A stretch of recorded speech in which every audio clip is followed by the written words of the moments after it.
Alright. Welcome to the tutorial of Sogad, aka the Conqueror Sun, the Conqueror of Suns. A fortress that is Heaven the Dwarves. As you can see, I have some pretty happy dwarves. More than half of them are actually happy. No malcontents at the moment. So we have here entrance to our fortress, which to acquire all the minerals that we would need for for heaven,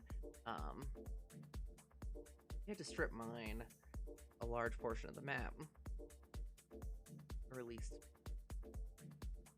strip mine the first 14 or 15 layers. And when you see why, you will understand why I needed so much material. So we have our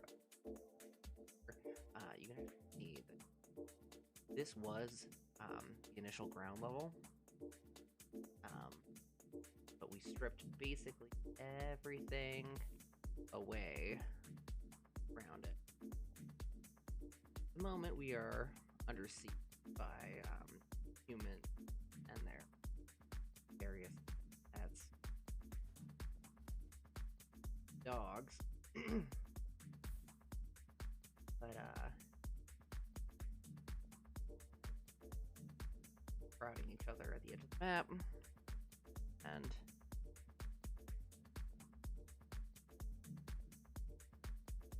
we'll figure out how many of them there are later.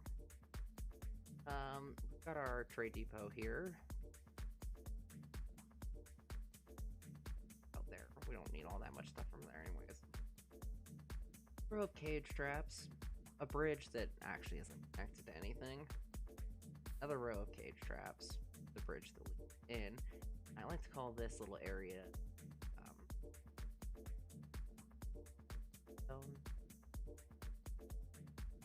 because if I keep my archers stationed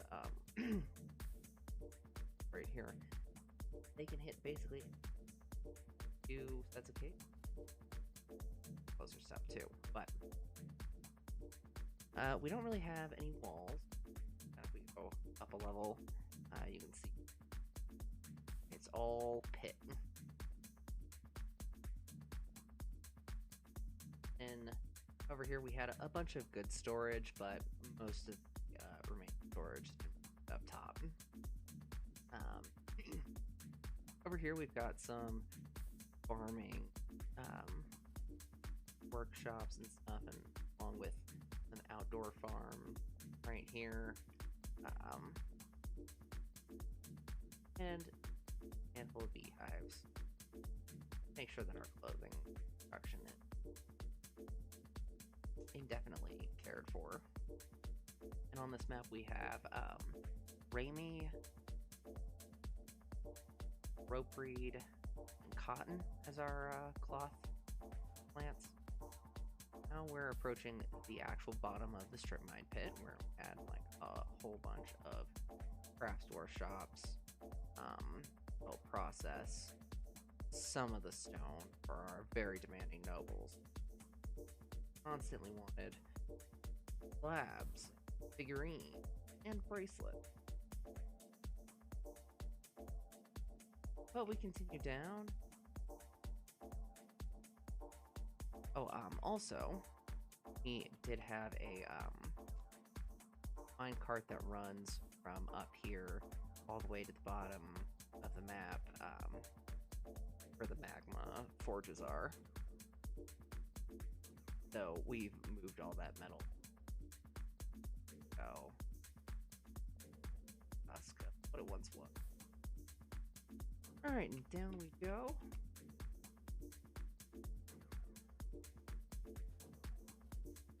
Oh,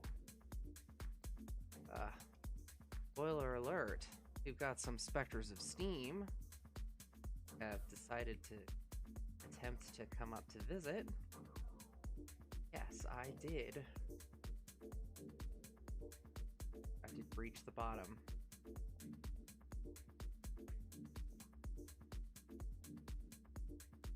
It's okay though, I'm pretty certain that splash covers will hold against the demons. Which brings us down to our initial workshop level. First temporary housing level. Got what was the dining room, food stockpile, workshops, stuff, clothing, butchery, and leatherworking, stone-based stuff, soap, still a whole bunch of additional crafts workshops, old clothing workshops, and a lot of jeweler workshops, but we needed them. The epilepsy warning.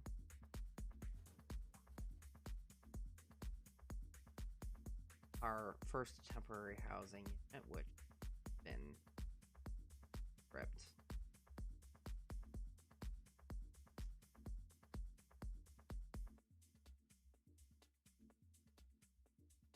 Water. But that's okay.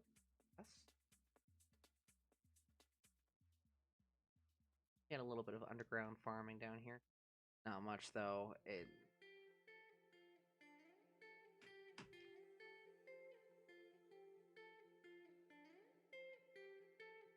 Then we continue down to the two couple of layers that I mined out outside of top level stuff so that I could get some flux stone. Not very much. Scheme of things, but further down we go. 70.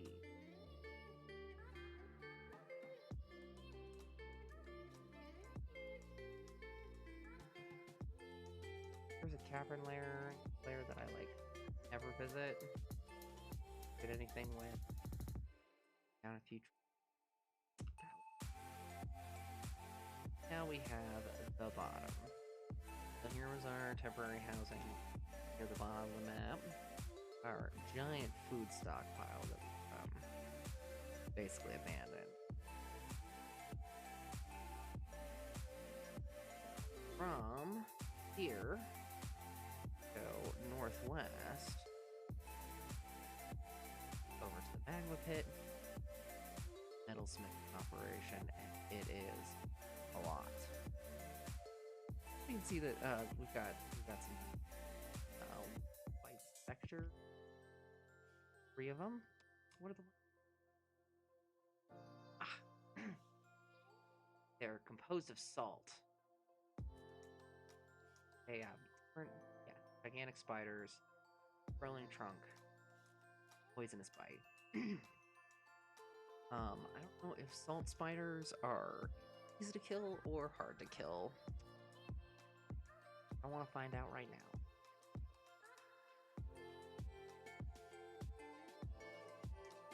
Right here we have our garbage dump. Served us well after we accidentally started a wildfire from magma fire. here's where all the ore from up top would get deposited. And we can see what's left in the pile is allanite and some cassiterite. A little bit of silver, gold, tiny bit of... But even then, not all that.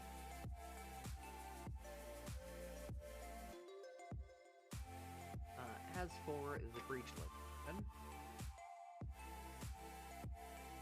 southeast base.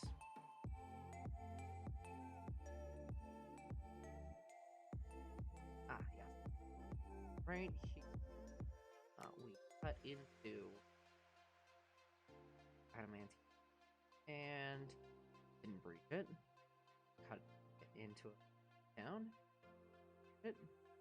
Then the next layer and didn't breach it. Now we were getting close to the bottom of the magma sea. Getting concerned. Might not hit it ever. Even more concerned. Ace. Oh god. There's.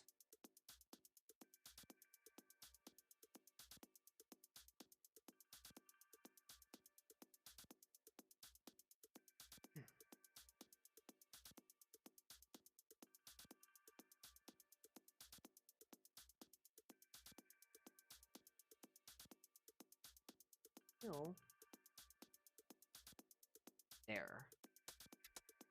Finally cut through the three pits. Alright, now we'll do the upper part. So, moving up in our fortress, here you can see the bottom of our water cistern. Easy levels deep.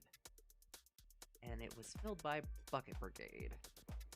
Took a very long time. Now, start to see the colors, the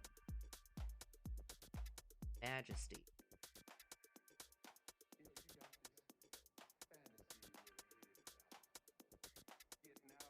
Heaven that I created.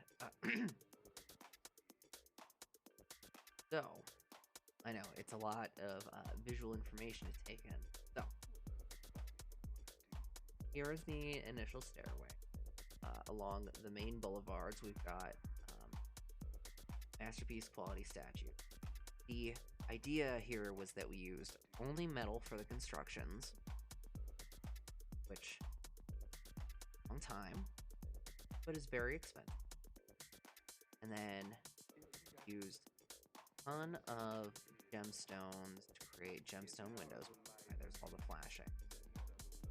Then, for all of the furniture, every piece of furniture that is not a bed, or it's not an artifact, masterpiece, and made of metal.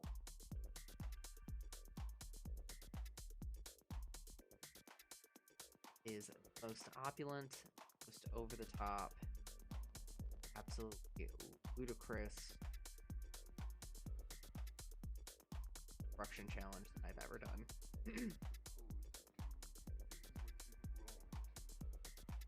You can see that everyone's got an entire set of furniture. You don't have armor stands and weapon racks for everyone because an armor stand and a weapon rack, really, those are they belong. But got a bed, cabinet, chest, table, chair, and statue for every room. So over here we have some of the earlier bedrooms that we did that have single gemstone windows, and most of the all.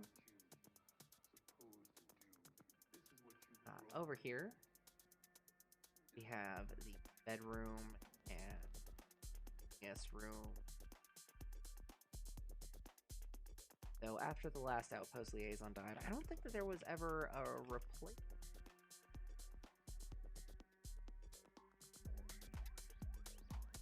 I'm aware of.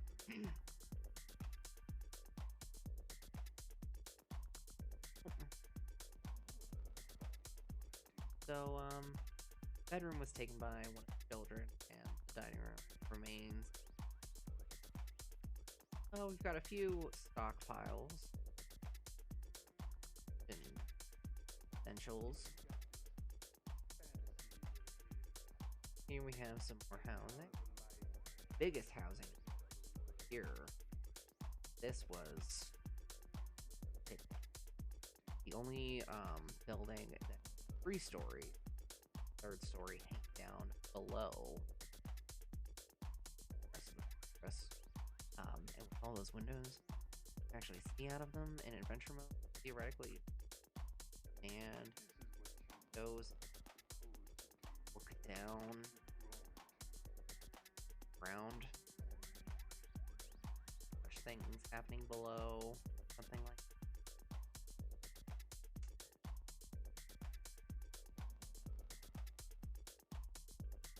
got.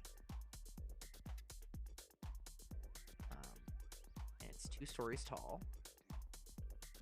That's how all these purple bookcases are rose gold.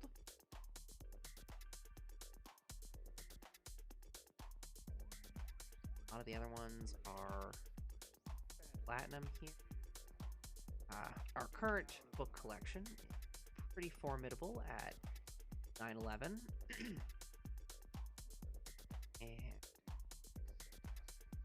our most prized book at the moment is In Slab, which stole from undead spy was visiting the fortress.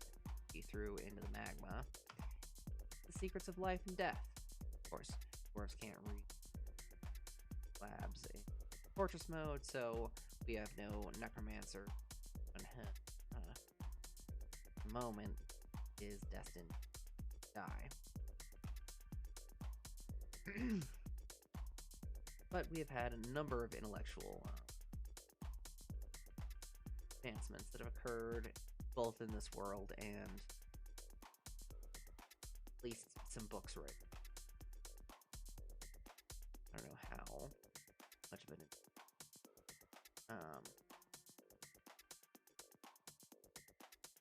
Here we've got our barracks. Here we've got our tavern, which is actually tall as well. So we've got a big dance floor on the 2nd floor.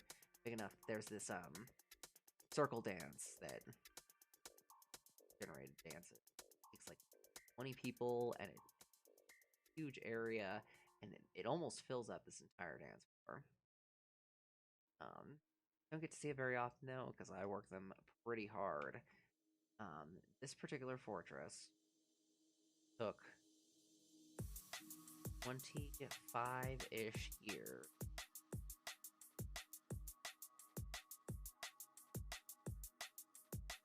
The longest of any of my construction projects. Which is why you can probably tell that I'm a little bit impatient if you're actually watching along. I knew that it would be big, but it ended up being a slightly more monotonous project, especially since as our population ballooned a little bit past where it probably should have. My frame rate has suffered a little bit.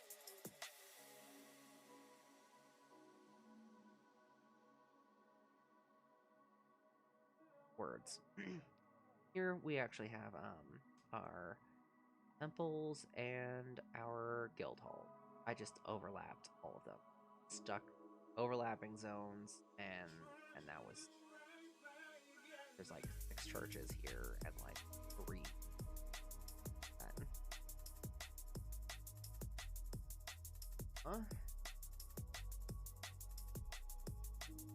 Got our little hospital over here. Then if we go up to the top, or not actually the top floor, we have a mist generator here that is being powered by two water mills. Yeah, building those in the sky was tricky. They're also powering three millstones. Got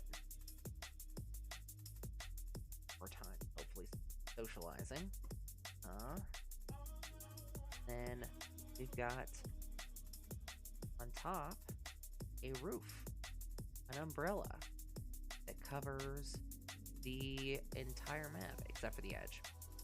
See, I learned that you can build floor constructions all the way up to the edge of the map, but even though it's like 15 tiles in the air and there's clearly nobody building anything really this dumb nearby, enemies can still spawn your roof. So after that happened 3, 4, 5 times, alright, I want to actually be able to use the defenses that I set up. So I peeled it back.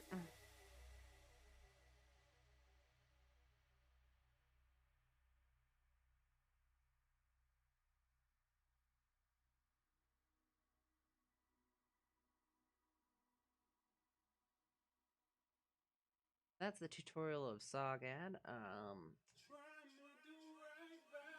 Think this was interesting. Be sure to subscribe to my Twitch channel, and I will be starting a new series with some new crazy Dwarf Fortress gimmick in a couple of weeks. Thanks, bye.